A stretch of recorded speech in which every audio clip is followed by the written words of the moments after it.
So I welcome all of you on behalf of Make Way Academy. So for freehand sketching, what is freehand sketching? It is producing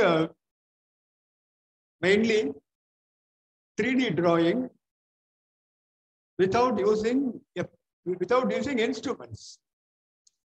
Actually, you will be produce drawing at a very fast rate, quickly. That is freehand sketching. You don't use any instruments. Only a pencil or a pen. Mostly a pencil will be better.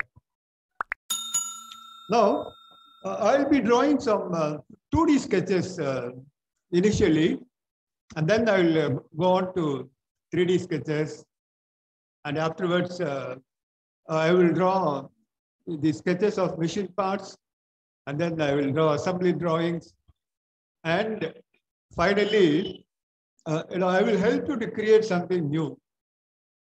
We will together design something new. So that's the whole of program. Now, as I said earlier, I will draw some 2D sketches. In 2D sketches, you will find mostly horizontal and vertical lines, and sometimes inclined lines, and sometimes curved lines. So we'll start with a horizontal line. Most of the sketches you will find horizontal line. So how do you draw horizontal line without instruments? You see, this is my pen, marker pen. I hold it like this between the 3 fingers. But I don't hold it very tightly. And then I'm going to draw a straight line, horizontal straight line on the board.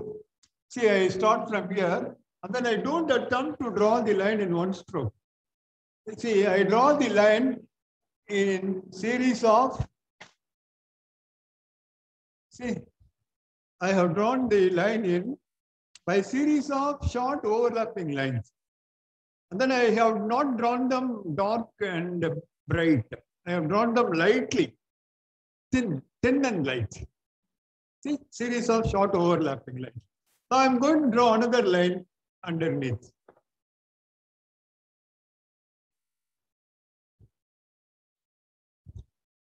See, another line. See, there is waviness here. Don't worry about waviness. See, in freehand sketching, waviness is not to be worried about. You need to worry about the direction. The direction is more important. The horizontal line should be more or less horizontal.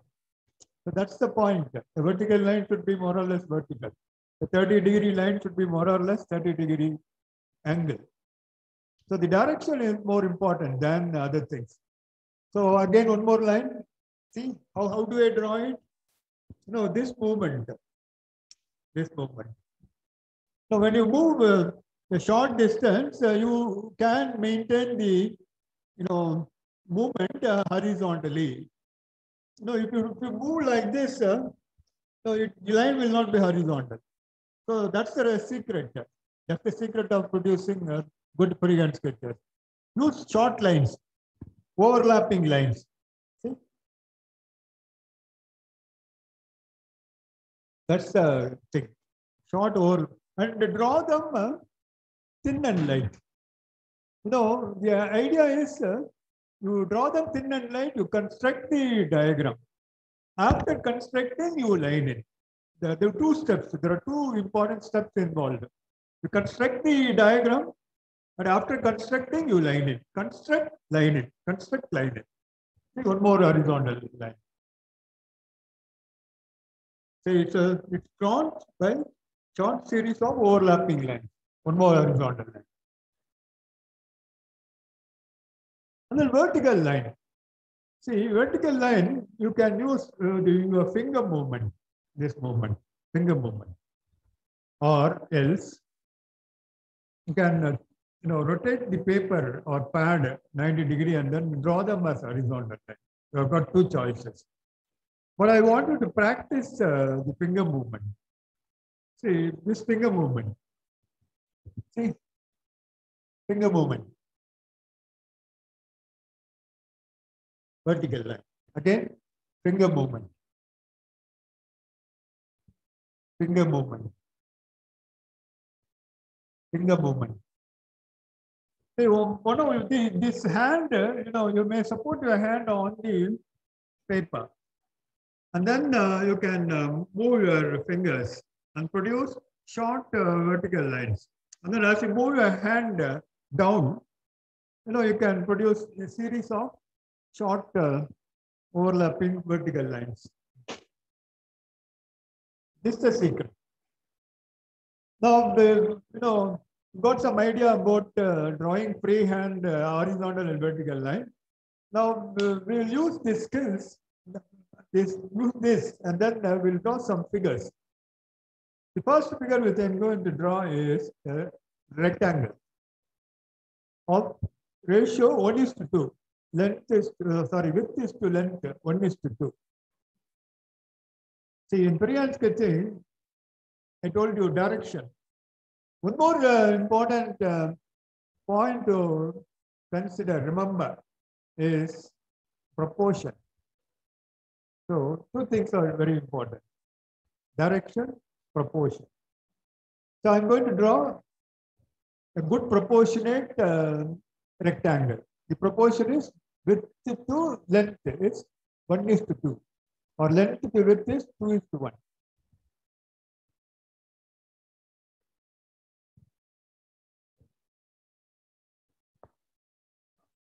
Say, first I draw a horizontal line.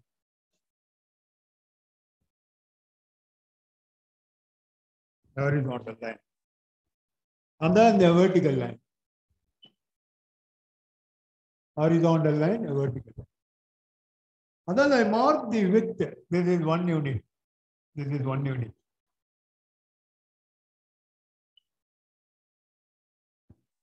So the length should be twice the width, 2 units.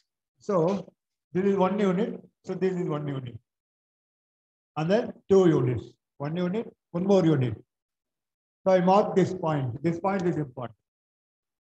So through this point, I have to draw a vertical line. And then through this point, again another horizontal line. So now the construction is over. The rectangle has been constructed. Now what I have to do now is I have to line in. So while lining in, you don't need to draw a short series of overlapping lines. The important point is must draw continuously. So already you have constructed. So what you have to do now is you have to draw continuously. And then we'll have to draw only the required lines. In the case of a rectangle, there are only 4 lines, 2 length side and then 2 width sides. Only those lines have to be lined in. Say start from here, then draw continuously. Okay, already you have got where you should go. You have constructed the diagram. So you'll have to draw continuously.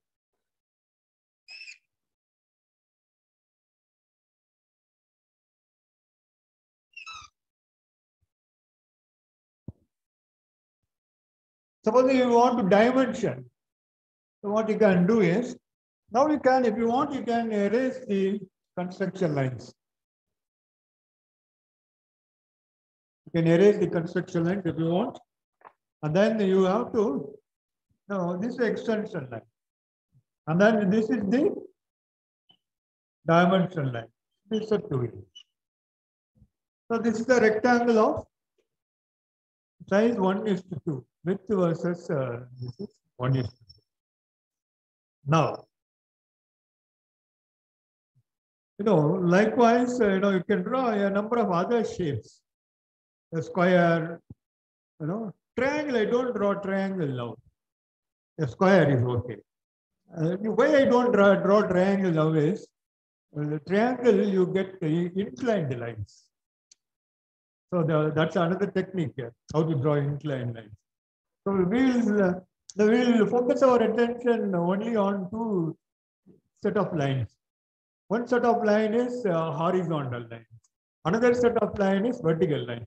So I am going to make a simple figure now using the same rectangle, but I'm going to draw some simple figures. See, let me how I go about doing drawing a simple figure. It's not a rectangle, it's a simple figure. It's the same, but proportion is same. Horizontal line, vertical line.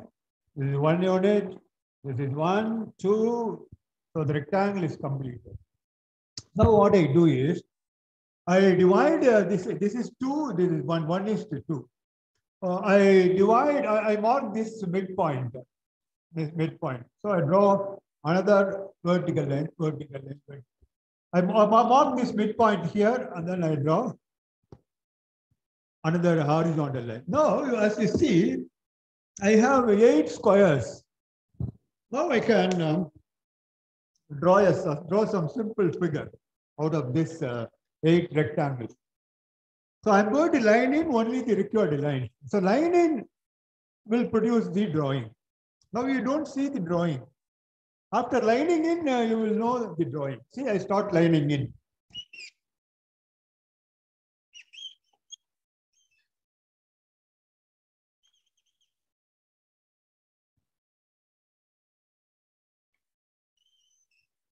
See, the drawing has emerged. Now I have lined in only the required lines. So the drawing has emerged. See, one more drawing. So a slightly different size. So let me call this 3 units. This is 3 units. 1, 2, 3 units. And this is 4 units. 1, 2, 3, 4. So the rectangle, 4 by 3 rectangle. Now, I draw the horizontal and vertical lines. So in these exercises, only 2 set of lines are used. Horizontal, another set is vertical. So I draw the horizontal lines. Horizontal, horizontal, horizontal. And then vertical. Vertical, vertical. Now, lining in will make the drawing complete. So I'm going to line in now. See, line in, line in, line in, line in, line in, line in, line in.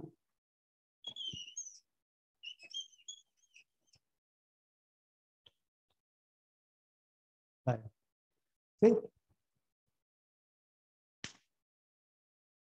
Now, supposing if this is a object, supposing if this is the front view of an object. Now, using first angle projection, I can draw the top view. See what I do? I project. I project. All the lines have been projected. Now I draw a horizontal line. Horizontal line. Now the object thickness is, let us say it is 1 unit. So 1 unit. And then I draw a horizontal line. Now this is projected like this here, like this, like this.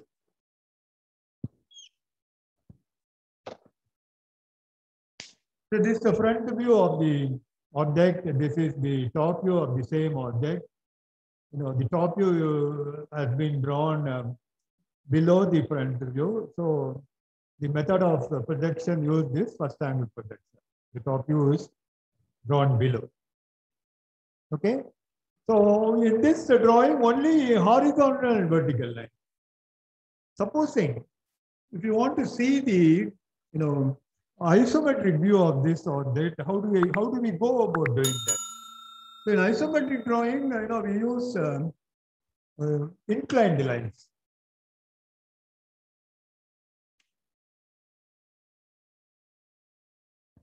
See again, what is the dimension? 4 by 3. 4 by 3. So this is 1, 2, 3. 1, 2, 3, 4. So 4 by 3. See, the main difference between the orthographic and isometric is this. The orthographic, we use horizontal and vertical lines. Mutually, see, they are mutually perpendicular. Two set of mutually perpendicular lines we use. Whereas in isometric, we use vertical lines, one set of vertical lines and two set of 30-degree lines. That's the important point you must know. So if you remember this important difference between the orthographic and isometric, so you can simply transfer this sketch into an isometric drawing. It's very simple. See what I have drawn here. So this is a horizontal line. So this is 30-degree line. This is a vertical line. And again, this is also 30 degree. Again, this is vertical line. See, so you must learn to draw 30-degree lines. So what is 30-degree line? Say, supposing I have drawn two intersecting mutually perpendicular lines. What is this angle? This angle will be 90 degrees. Now I divide this angle into 3 equal parts. So 1, 2. So what is this angle will become? This is 30 degrees. So this is how we draw 30-degree line. Supposing we want to draw 30-degree line in the other direction, again 30-degree line. So that's the secret. So here it is horizontal and vertical lines. All horizontal lines will become 30-degree lines. So the lines will be inclined at an angle of 30 degrees to the horizontal. See, what is the the thickness? 1 unit. So this is 1 unit. Now I construct the box.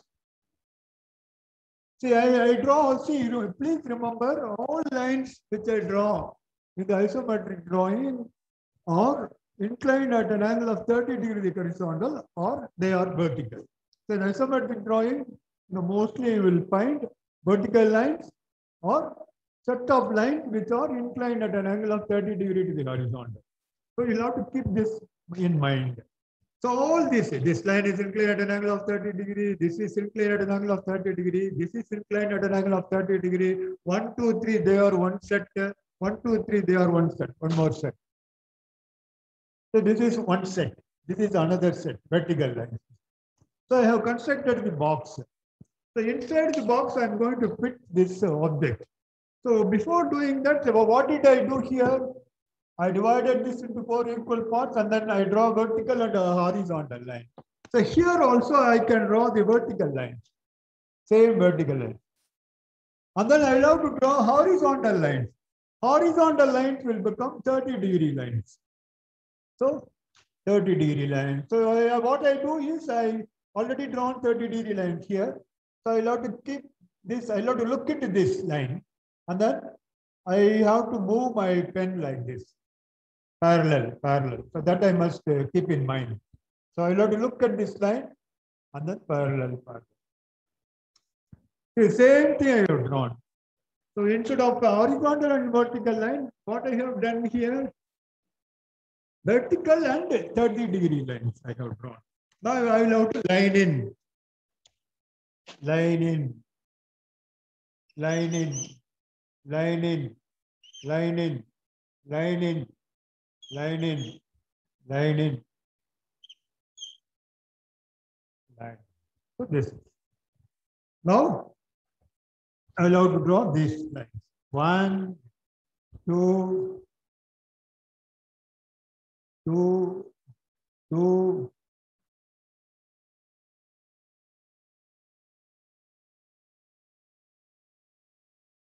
This one.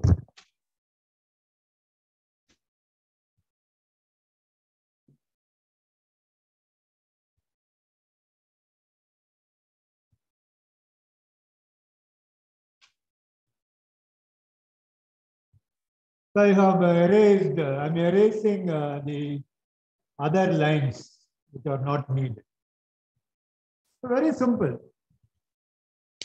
So now we will see the incline. So we have seen inclined lines also. So we have seen, horizontal line, vertical line, and then inclined lines. See, now we are going to see curved lines. Curved lines. Now, before we see curved lines, I want to draw one important figure, that is a regular hexagon. So a hexagon is a very important shape in engineering, next only to cylinder. So I'm going to draw a hexagon.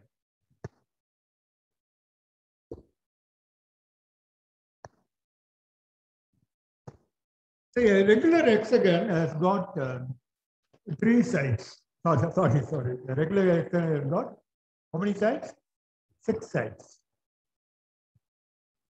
And then all the angle are equal, 120 degree. That is, this is 120. 120. 120. 120. 120. And this is the side A. So I'm going to I'm going to construct by freehand a regular hexagon. So how do I start?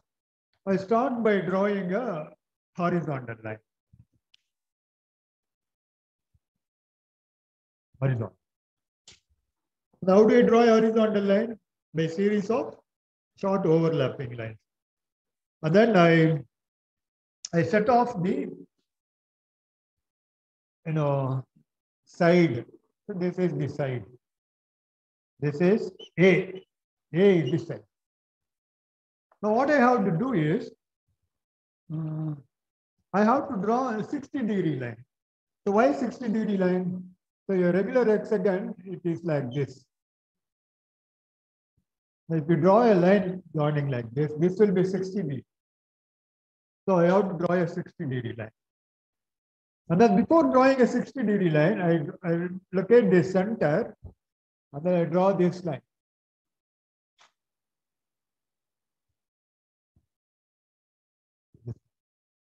Now 60-degree line. How do I draw 60-degree line? This is 90 degree, so 60 degree.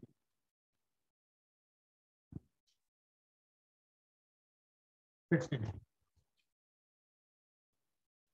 60. Now I draw a horizontal line. Horizontal. Now again, this is 120 degree. So this is 90 degree. So this is 30 degree. 30 degree.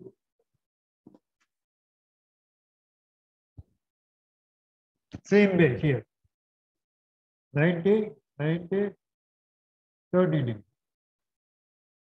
So I have located these 2 points. Now I can extend this line.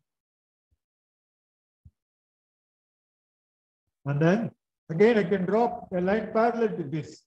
This and this are parallel. So parallel.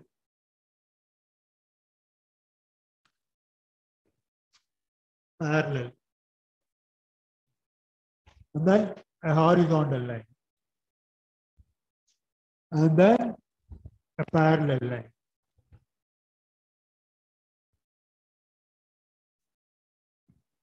So this is how the hexagon is drawn. So in the hexagon, what is important is 2 dimensions are very important. They are called across flat. So this is across flat dimension. This is across corner. So hexagon, how do I draw hexagon? I draw a horizontal line, mark any 2 points, and then I draw 60-degree line, 60-degree line, and then I draw a parallel line, and then I draw a horizontal line, a 60-degree line, and then what do I do? A horizontal line, and then a parallel to this. See, this is how we draw. I don't use any instruments. You see, all the 6 sides. See, draw a horizontal line, mark the sides, and then 60-degree line, 60-degree line.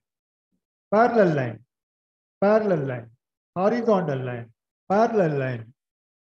Extend this, parallel line, and then horizontal, parallel line. See? This is how you draw it, hexagon. So you keep that in mind. What is that? Parallel. See, all these lines, this, they are parallel to one another. And all these lines, 1, 2, 3, they are parallel to one another. These are all parallel to one another. So that's the important point we need to remember in drawing freehand sketches. So whatever lines we draw, we see that they are parallel. So in orthographic drawing, mostly we draw only horizontal and vertical lines. But in isometric drawing, pictorial drawing, we draw lines which are inclined to the horizontal. And again, they are parallel to one another. We have a set of vertical lines, we have a set of lines which are inclined at 30 degrees to the horizontal. So one must remember that. Then one won't have any problem in producing, these sketches. Now we come to one more, important part, which is shape, which is a cylinder. Cylinder or circle. How to draw a circle? Freehand. How to draw a freehand circle? You see, before drawing a circle, we have to locate the center. How do we locate the center? By drawing 2 lines which are perpendicular to each other, intersecting lines. By drawing 2 intersecting lines. So a horizontal line, a vertical line. So they intersect at a point. So this point is the center of the circle. Now we'll have to set up the radius. The radius. So this is the radius. So OA is the radius. Similarly, set off the radius on all the points. The radii have been set off. Now you can draw the arc in 2 strokes. This is 1 stroke. 1 stroke. Another stroke. So how do I draw the circle? I draw a horizontal and a vertical line, and then I set off the radius, and then I draw the circle. How do I do it? I draw a horizontal and a vertical line. I set off the radius, and then I draw the circle. There is one more method. That is, you can draw a square, and then you can draw the circle inside the square. Let me draw it now.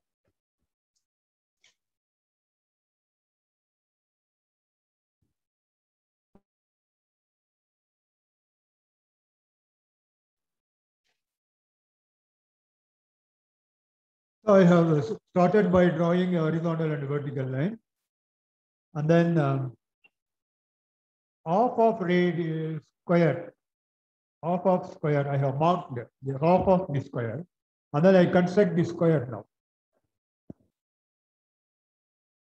The square has been constructed. Now within that square, I can inscribe the circle. The circle is going to be inscribed within the circle, within the square. The circle will touch all these 4 points. That I must remember. So, yes, sir. So how do I do that? I draw a vertical line, horizontal line, I construct the square. I construct the square. And then I draw the circle within the square. So how do I do it? Vertical line, horizontal line. I construct the square. Construct the square. And then within that square, I draw the circle. So one more method is also there.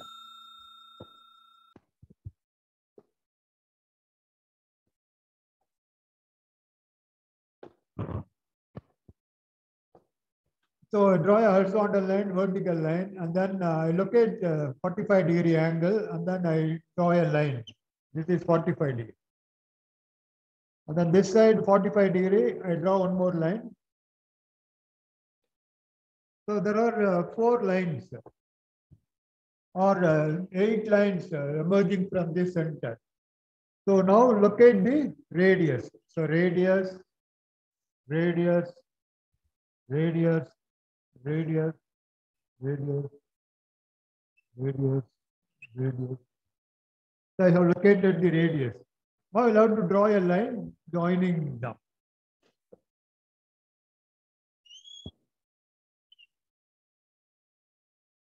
So this is one more method. So how do you draw a part of a circle? That's very important. Part of a circle. So in engineering drawing, you will find the part of the circle in many instances.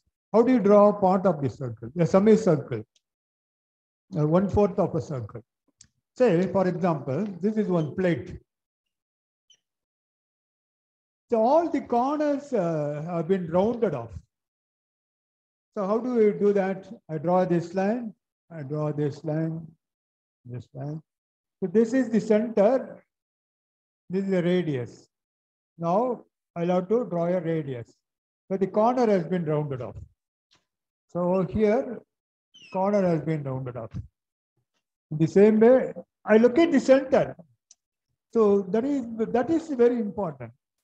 So before you draw a circle or part of a circle, the center must be located. Very important. So I have located the center. And after locating the center, you draw the radius. So radius between these 2 points.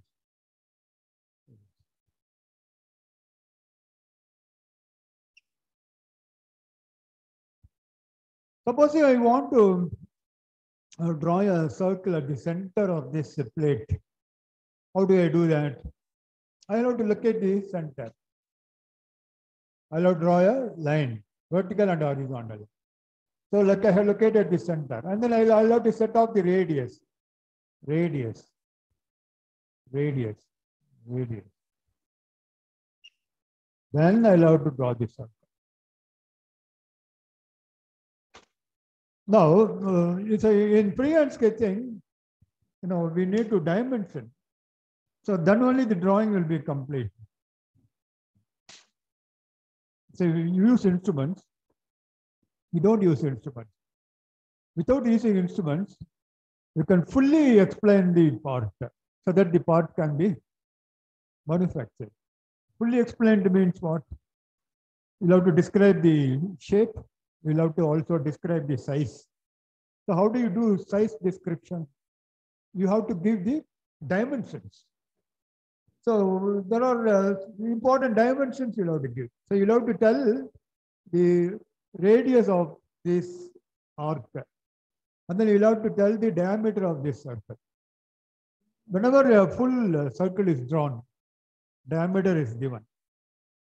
Whenever a portion of the circle is drawn, we don't give the diameter, we give only the radius. So how do you dimension the drawing? Say, how do you give the diameter? How do you dimension the diameter? So you draw a radial line. So what is a radial line in drawing? A radial line is a line which passes through the center if extended. So this is a radial line. This is a radial line. So it will pass through the center if extended. So I put an arrow now. So it's called a leader line. And then a short shoulder here. And then a diameter symbol. and then this diameter number. So this is a radial line. If extended, it passes through the center. So this is one method of dimensioning a circle. And then in part of a circle, how it should be dimensioned? You should not give the diameter. You must only give the radius. So you must start from here, draw a line, and then draw an arrowhead, short shoulder here, R. R is how much? R is 15. So R is. This is how you give this. Now, one more important point is, as far as this kind of drawing is, sometimes this won't be perpendicular like this. These two lines will not be perpendicular. It will be like this. Suppose you want to draw a radius. Now you'll have to look at the center. This is the center. And then you'll have to draw perpendiculars. And then you'll have to look at these 2 points. And then this radius. So this is R10. So this line and this line are called tangent line. So tangent is an important idea in mathematics, also in engineering. So a tangent touches the circle at only one point. Let me draw a tangent.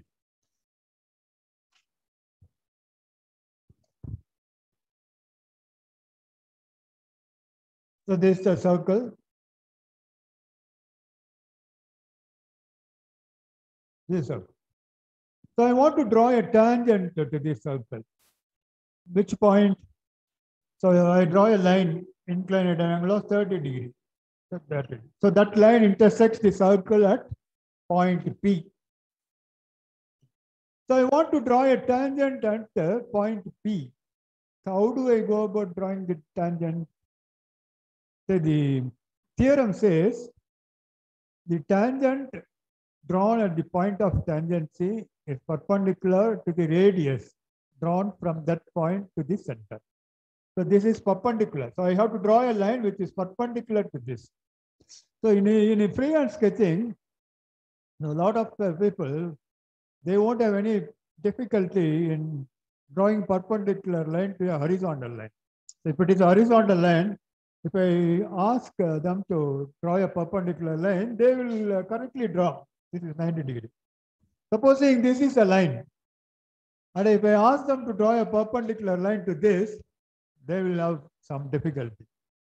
See, at this point, you'll have to draw a perpendicular line. So you must remember, this line is perpendicular. This is horizontal perpendicular.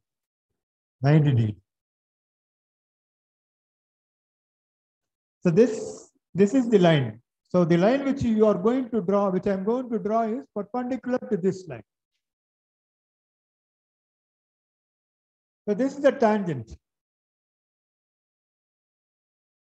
So in engineering drawing, suppose if it is an object like this, and then all the corners have been rounded off by 10 mm radius. So how do you go about drawing that?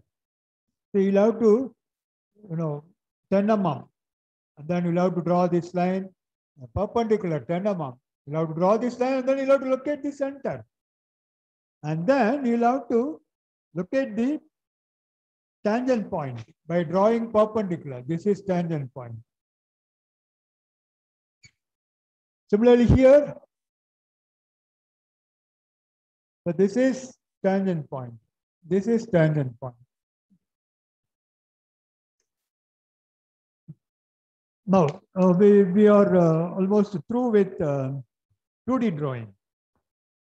Now I'll draw one or two 3D drawings.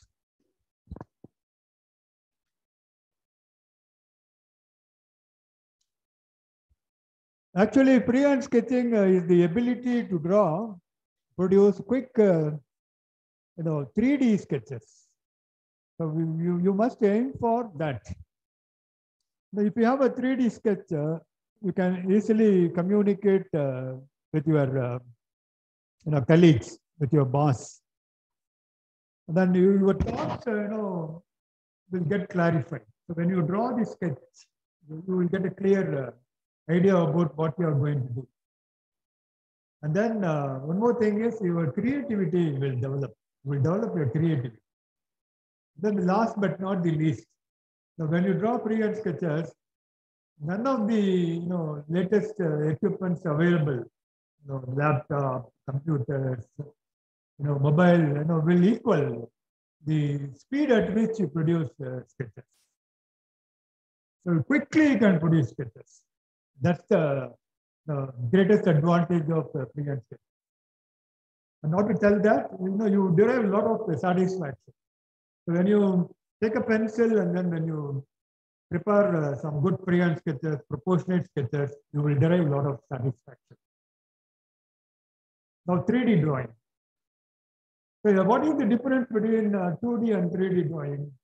So in a 2D drawing or multi-view drawing, you draw only one or two, three views. So you draw the front view, top view, side view, all are 2D drawings. So you draw two or more views to explain or illustrate the object. On the other hand, in 3D drawing, you draw only one drawing. All the three dimensions are shown in that drawing. So why 3D drawing? So you can readily visualize.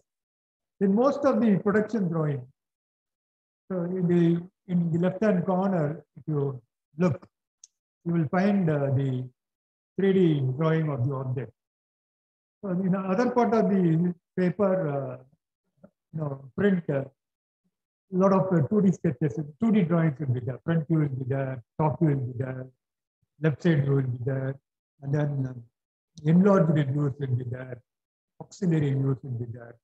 So the designer uses all these 2D drawings, and then he explains the object. He clearly communicates the design intent. But he also gives one small left-hand bottom corner. He gives one small 3D drawing. So that helps the reader to visualize the object. But in freehand sketching, 3D sketches are more important. See, you're communicating with your boss. So you've got an idea about the latest, some improvement in your workplace. So you've got an idea. So the idea is in your mind. You visualize that. But you need to, communicate that idea to others. How do you communicate? If you have that skill in producing good, proportionate freehand sketches, so you can make a sketch and then you can communicate. Sketch, I mean a 3D sketch. Now, say I draw a simple, I start from a very simple object, which is a prism, a square prism. So a square prism, this is the views. These are views. The top view is a square, front view is a rectangle. So this is the isometric view. Isometric view. These are the orthographic views. So a square prism. And then a cylinder. So how do I draw a cylinder? So a cylinder, vertical, the axis is vertical. The top view will be a circle. The top view will be a circle. The front view will be a rectangle. The front view will be a rectangle. Top view will be a circle. So how do you draw the isometric view? So this is an isometric. So this is the ellipse. So in orthographic views, it is a circle. Isometric. So you need to remember the ellipse. So how do I construct the ellipse? By constructing the rhombus. And then 4 points. So I need only 4 points. This is the cylinder. So this is a vertical cylinder. How do I construct the cylinder which is lying on the floor or the axis is horizontal? So I construct the rhombus. See, there is a difference between this rhombus and this rhombus. And then I locate the points, 4 points.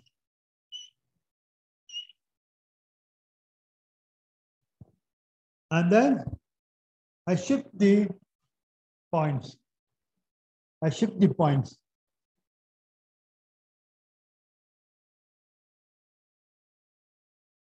And then I draw tangents.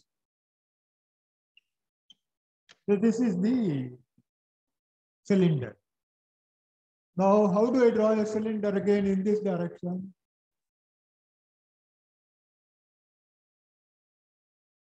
I construct the rhombus. And I shift the point along this axis.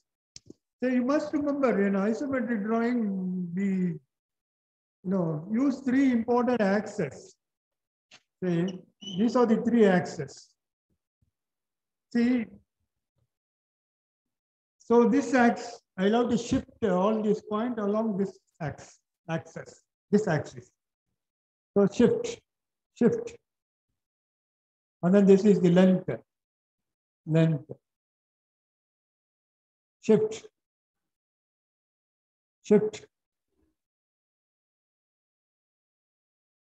This is.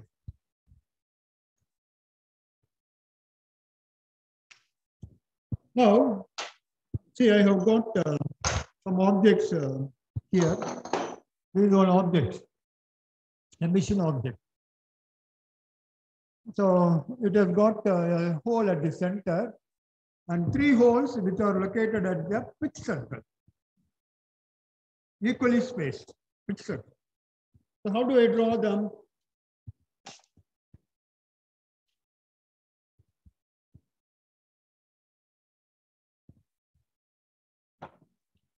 See, 3D. So there is a hole at the center. There is a hole. And then there are 3 holes located at the pitch circle. So I'll have to draw the pitch circle. This is a pitch circle. So one hole is located here. One hole is here, 90 degrees. Oh, sorry, 120 degrees. One hole is here.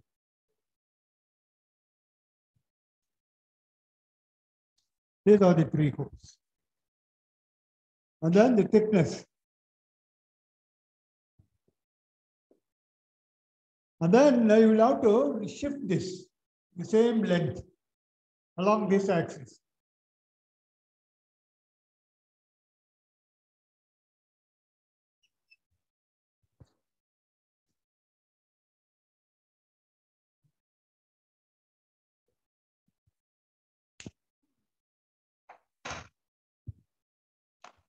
Now, so we are through with some basic sketches. So what I am going to do now is I am going to draw one machine object. I'm going to draw an assembly. What is an assembly drawing? So in assembly drawing, 2 or more parts are assembled together. So I've got an assembly here. See, this is check valve. So what is a check valve? The check valve allows fluid to pass in one direction, but it blocks the flow in the other direction. It allows flow in one direction. So can you see the arrow here? So this valve allows fluid to pass in one direction, this direction. So it blocks flow in the other direction. It has got 3 parts, important parts. I'm going to disassemble them. The first one is the cap. So this is the cap.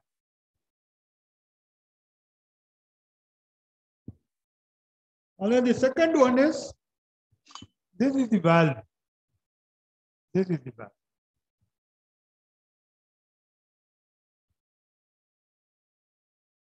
This is the valve.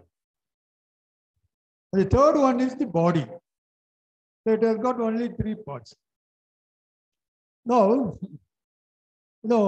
this goes inside actually. This goes inside, and this also goes inside.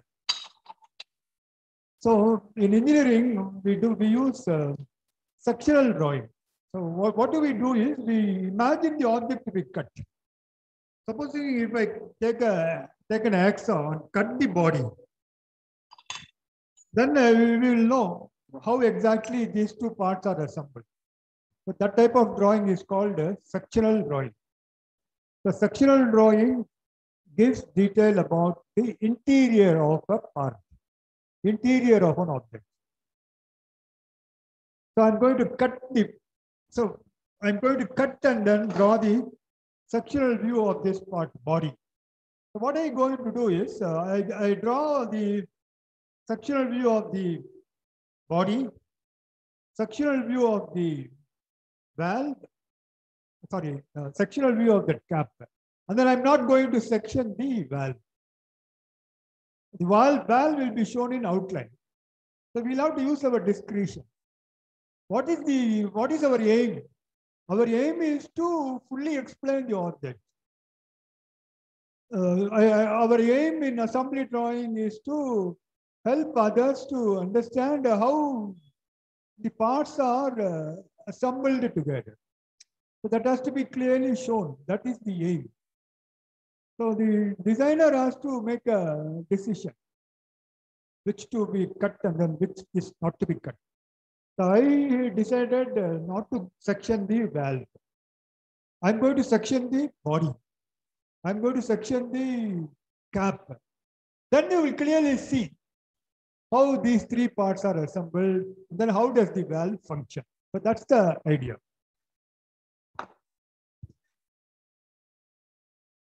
So this is the body.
So this is a sectional view of the body.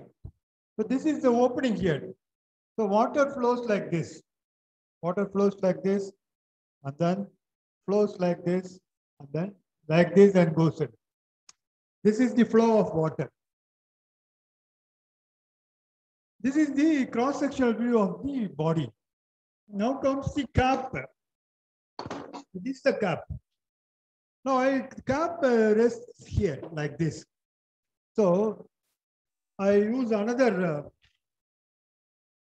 color for the cap. I use blue for the cap. The cap is also going to be sectioned. So this is the cap.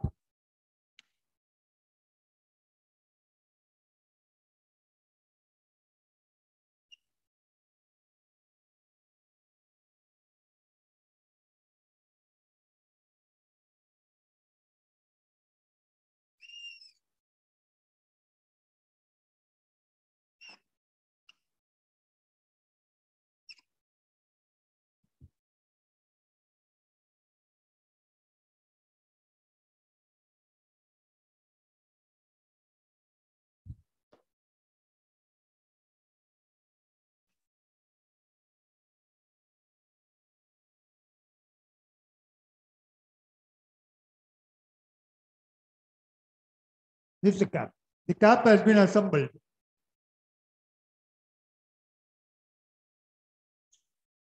Now the last item is this valve. The valve actually comes here. And then the valve has got, only 2 degrees of freedom. The cap and this portion of the body restricts the other degrees of freedom. So you must be heard about the 6 degrees of freedom. See, right-hand rule you must have heard about. See, X, Y, and Z. So this is Y, X, Z. So X, Y, Z. This is X, Y, Z. The thumb is the X-axis. This Y index finger, the middle finger is the Z-axis.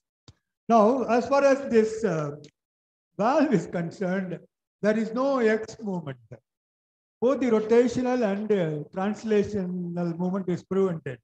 Again, Z is also prevented, both translational and only Y. So this can move only like this. When water flows, the valve will be lifted. And the movement will be along the Y direction. And then it can also rotate about axis Y. Rotational freedom. So it has got only 2 degrees of freedom. All the remaining 4 degrees of freedom has been restricted. Now I have to draw the valve. So I'm going to draw the valve here. So let me use blue sketch.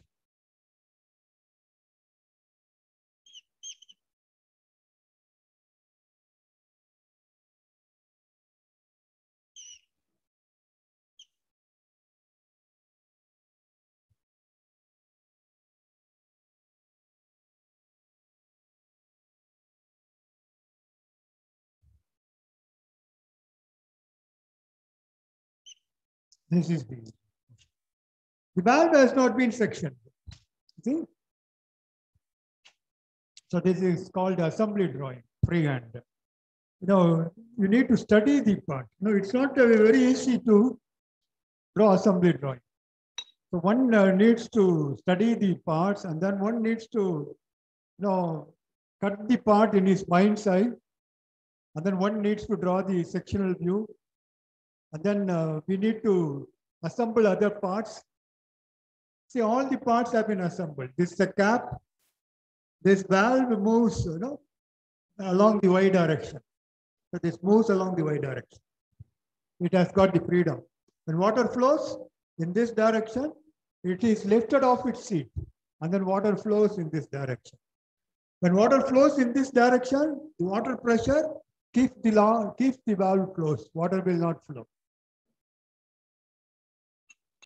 And then we will come to the final, session, which is designing something new.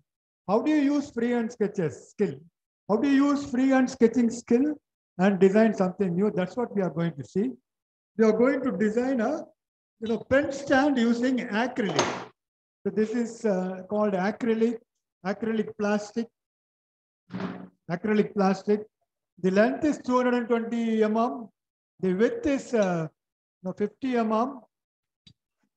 50 mm. And then the thickness is 4 mm. So we are going to, so this acrylic. So we are going to use this acrylic, and then we are going to design one pen stand. So what is the design brief? Design a pen stand using acrylic of 220 millimeter length, 50 millimeter width, and 4 millimeter thick. So you will have to design a pen for how many pens? 4 pens. So it is called design brief. What is design brief? Design brief is the written statement of what should be done. What should be done now? The pen stand has to be designed. How? Out of acrylic of 220 millimeter length, 50 millimeter width, and 4 millimeter thick. For how many pens? At least minimum 4 pens have to be kept. So we will design that. We will design that. I told you, in the beginning, you will have to draw some freehand sketches. So this is the time where then you will have to design you will have to draw, you will have to produce freehand sketches. And then if you want, you can send it across for us to see. So in this last session, it will last another 20 minutes. So we are going to design a pen stand. So I'm going to draw the freehand sketches of few designs.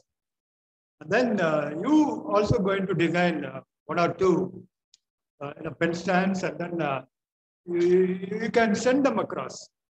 So how to create something new, how to design something new, how to go about designing something new, what's the process behind it, what's the design process, designing something new. So the design process starts with the need, and then the need is translated into brief, design brief. So design brief is the written statement of what should be done. So in this case, you have to design, it is clearly given. The design brief is clearly given, it is defined already. The problem has been well defined. So what's the problem?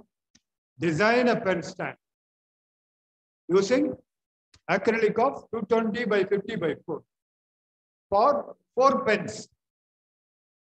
So there are some considerations. So when we make something new, so we may ask where to keep it. So the consideration is this. So the pen stand has to be kept on the table. It is not specifically given in the brief, but we consider the pen stand to be kept on the table. So what we have to do now, so we are going to design. We are going to design a pen stand using acrylic of 220 mm by 50 mm by 4 mm for 4 pens. 4 pens have to be kept comfortably on that pen stand. The pen stand will be kept on the table.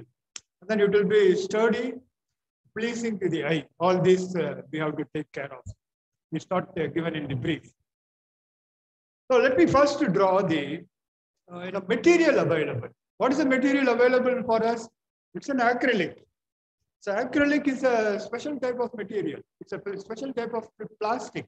It's a clear plastic, see-through plastic.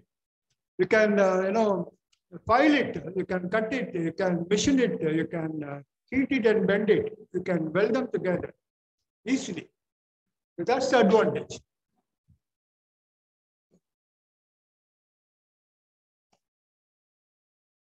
So let me draw what is available, the material. The material is, 50 mm. This is 50 mm. 50 mm by 220 mm. So this is 50, 50, 50, 50, 50, 50, 200, 220. So this is the proportionate sketch of the material available to us. That is 50 by 220. And then the thickness is 4 mm. The thickness is 4 mm.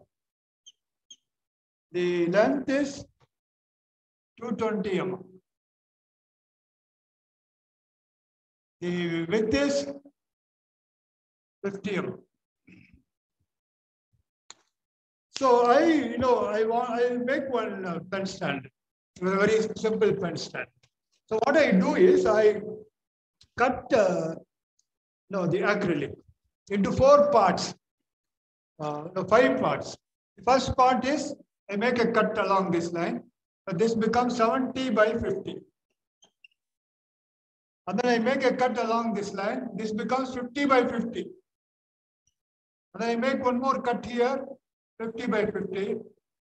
And then I make one more cut here. So this becomes 50 by 25. 50 by. Now I have how many parts? 1, 2, 3, 4, 5 parts. Now I am going to assemble them. Assemble all the 5 parts. How do I assemble them? I use chloroform. Say for gluing acrylic, chloroform is the very best solution available. You can even use Araldite quick fix, but chloroform is the best. So I'm going to use chloroform and then assemble them together. Now I have to produce assembly drawing. Assembly drawing of all the 5 parts, how they are assembled. See, I draw the assembly drawing. Now, first this part. I take this part and then I place it like this.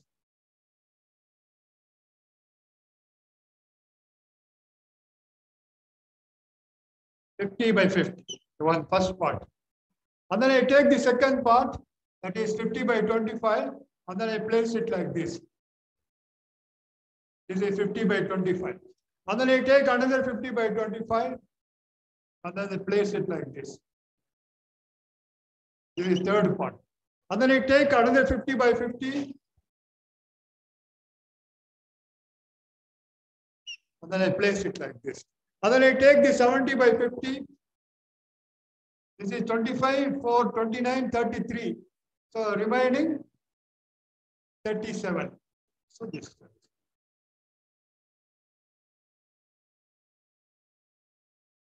So this is my design pen stand. Now I can draw the, I have explained the object clearly by a 3D sketch. It's a 3D sketch. So the 5 parts have been assembled like this.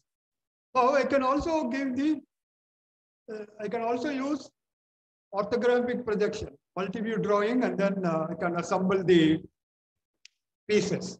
Then I can draw the assembled view. I draw the top view now. That is, the object is viewed from the top and then it is projected onto a plane which is kept below. So what is the top view? The top view is 50, 70. 50 by 70. And then this is one piece. This is another piece. This is third piece. This is the last one. This is the top view. Now the front view, of course, is this. The front view is this.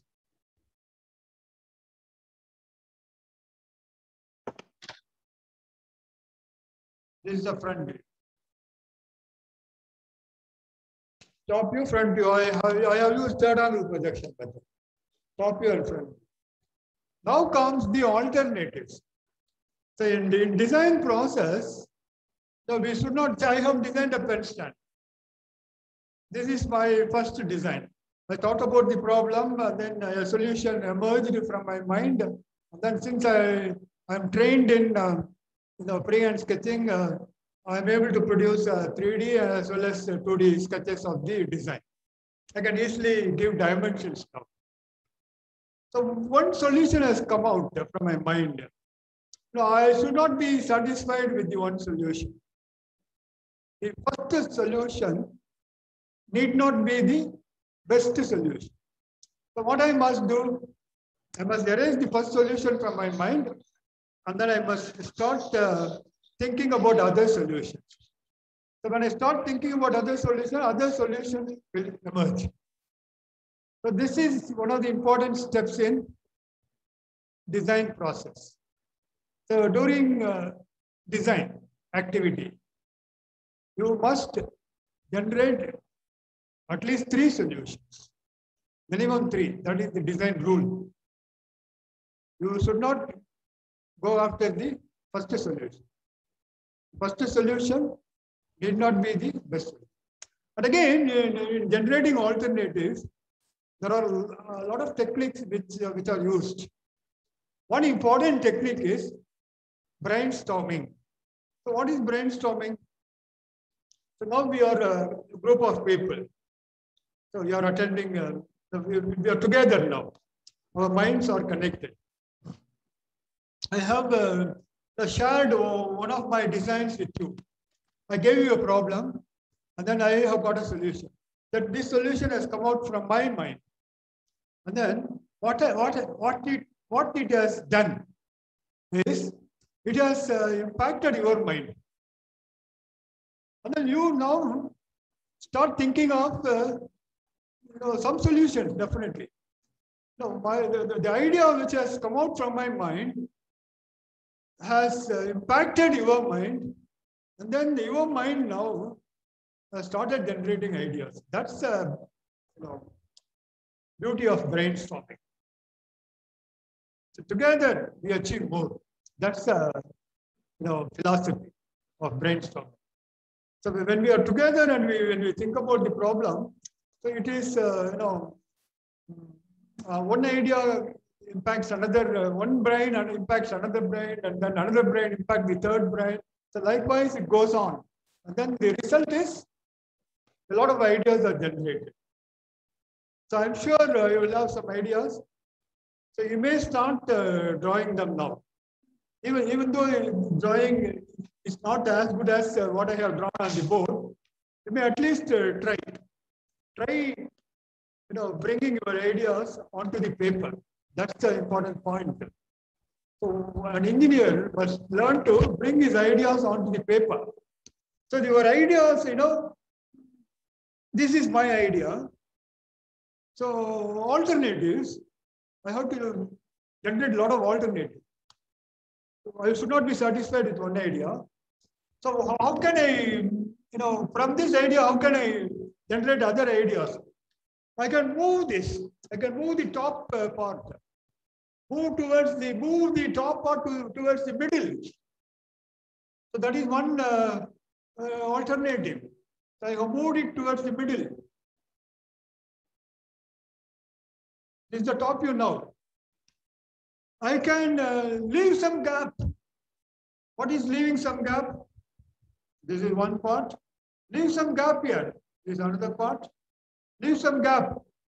Third part.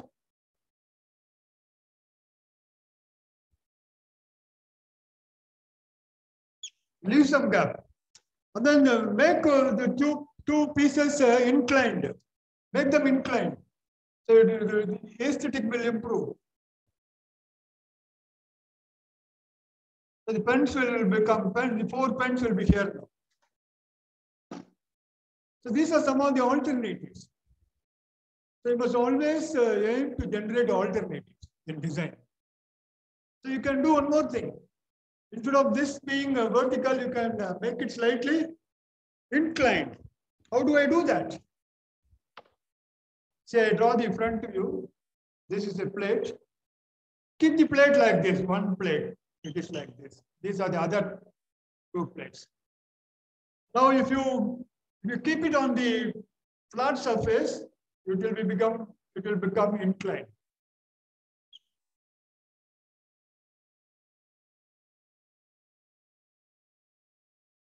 So now this is the design.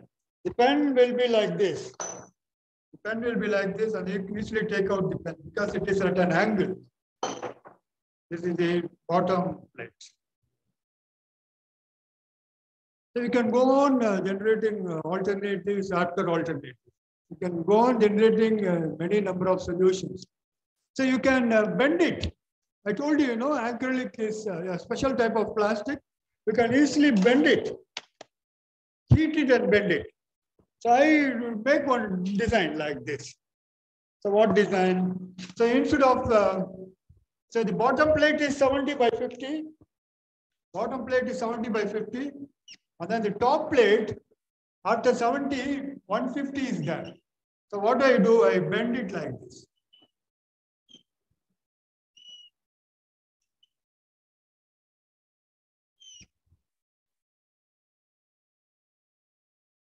Here's one more. I have bent it, only 3 plates. See, this is the top view. So this acrylic has been bent. So I'm going to demonstrate now. So I'm going to bend this acrylic.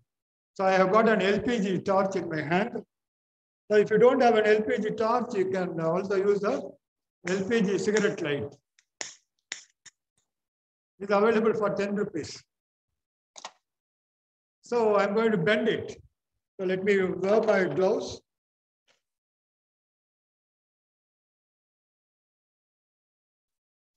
So an engineer must know about the material. Then only you can think of designs. If you don't know that the acrylic can be easily bent, you cannot think of this particular solution. This is the top view. So acrylic can be easily bent. See, I'm going to bend it.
This is a former, cylindrical former.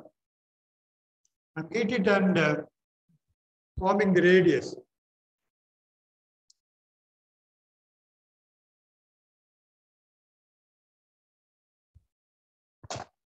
It has been bent now.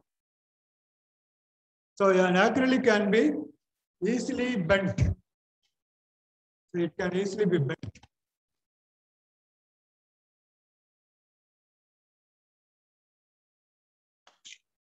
So you can, I have bent, this is one more design.